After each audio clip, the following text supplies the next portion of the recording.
What up? In this video, I'm going to show you how to improve lead conversion so you can get more sales. I'll show you how to become an executor, somebody that gets things going, somebody that knows how to close sales. This video is for everybody trying to sell a product. It might be an online course, material product, or even your own services like a consultant or a lawyer or something else. After this video, you will know exactly what to work on to become the best sales closer out there, to become the Harvey Spector of your niche. These are the same skill sets I've learned by studying and taking courses of top salesmen like Frank Kern, Eben Pegan, and Belcher. In short, what I'll be talking about are 3 separate skill sets you need to spur people into action and make them buy your products. Skill number 1, asking qualifying questions. Before you even try to attempt to sell something, you need to know your audience. Sure, you can get some sales here and there, but if you truly want to kill it in sales, you need to know your audience and you need to know their motives. You need to know what do they hear. By that I mean what influences them in their environment. If you are offering a fitness product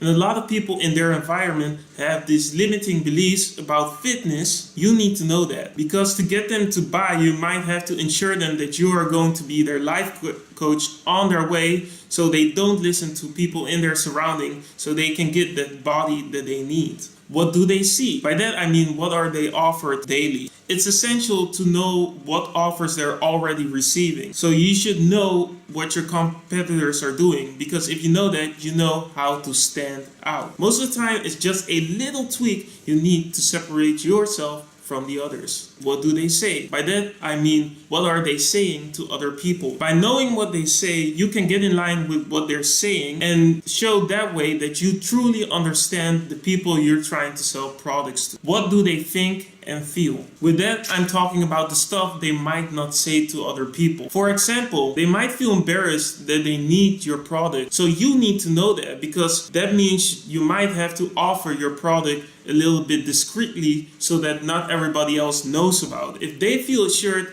you can offer your product discreetly, they'll be more likely to buy in that situation. Skill number 2, building rapport. People prefer to do business with people they like. So you need to become the most likable person to your audience. Disclaimer: in some cases, this means being hated by everybody else. For example, let's take Donald Trump. If I would open up my Instagram right now, I would see a lot of bad stuff about Donald Trump. But it's a fact that even though there are a lot of people that hate them, for some reason there are also a lot of people that absolutely love them and will ride till they die. For example, take Kanye's Twitter right now. I'm not saying you should pick a Twitter fight with somebody and call them Rocket Man, but you shouldn't be neutral. People that are loved most of the time are also hated by others. Ironically, the worst situation you can be in is that you are being liked by everybody. People that love your stuff will actually buy it. On the other hand, people that like your stuff might watch your free stuff, but they won't be inclined to actually part with their money for the things you are offering. Be loved, not liked. You should also work on language and tone. Take your time and study the language and the tone of your audience. And try to take some of those elements and put them in your pitch. Warning: don't go overboard.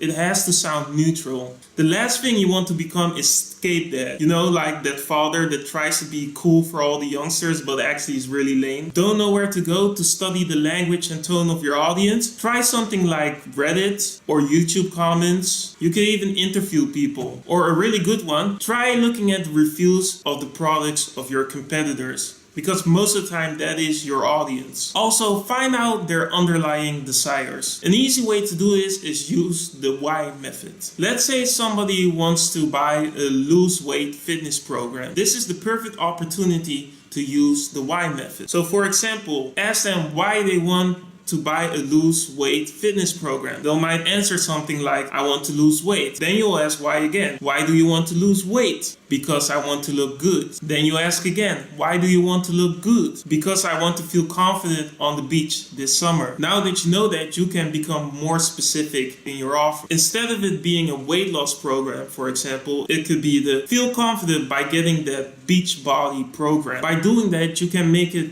way easier on yourself to stand out between all those fitness programs. Skill number 3, prioritizing closing over being liked. Over the last 6 months, I've helped a lot of my friends with writing direct response copy for their sales pitches on their websites. But every time I came up with an idea for the call to action, they always said the same thing. You know, I don't want it to be too salesy. What? They were afraid to ask people because of the rejection they might get and how they would be viewed by their audience. If your audience knows that, they'll probably know that you need to make money too. You still need to eat and everything, and that money comes from them. So don't be afraid to ask. You see, closers don't care about how they are viewed. Closers are too busy closing. The moment you don't ask and try to be neutral, you aren't giving yourself the chance to actually close sales. Closers close. For those afraid about how they might look, I'll let you on a little secret. Objections are a good thing. Basically, you put every objection you have in your memory bank right here,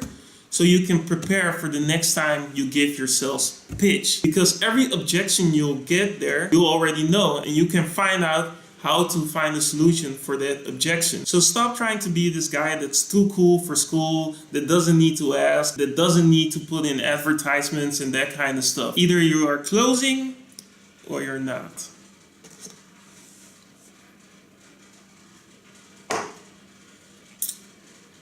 That's some cold coffee. Ugh. If any of the tips here were helpful, like and subscribe to my channel because I'll be uploading more videos that will help you on your way. The YouTube channel is pretty new, but I already have a lot of content on www.realdigitalsuccess.com that you can go through. Learn something that was of value? Let me know by writing it down here in the comments, and yeah, just showing your support. That's all for now, and don't forget, closers, they close. Deuces. 7, 6, 5, 4, 3, 2, 1. You'll never have the sacred stone. Oh, this you crazy mother.